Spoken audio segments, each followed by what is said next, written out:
Hello everyone, আসসালামু আলাইকুম। আপনাদের সবাইকে স্বাগতম জানাচ্ছি সুইডেনের স্টকহোমের ওল্ড টাউন গামলাস্থান ওল্ড টাউন। আর আমি আজকে যেখানে আছি সেটা হচ্ছে রাজা গুস্তাফের রাজভবন বা রয়্যাল প্লেস নামে এটা পরিচিত। এখানে এই সুইডেনে খুবই পরিচিত এবং খুবই পপুলার একটা ডেস্টিনেশন।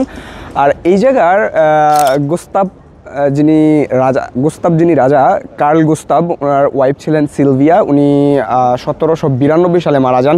আর এটা প্রতিষ্ঠিত বা এটা তৈরি করা হয়েছিল একজন টেসনিস আর্কিটেক্ট, যিনি ছিলেন রোমান থেকে বা ইতালি থেকে। আর এটা তৈরি হয়েছিল 1300 শতাব্দীতে, কিন্তু এখানে আগুন লেগে যায় প্রায় 1692 সালে। পরে সেটাকে আবার রিবিল্ড বা রিকনস্ট্রাক্ট করা হয় 1762 সালে। 1762 সাল থেকে এখানে রাজা বসবাস শুরু করেন।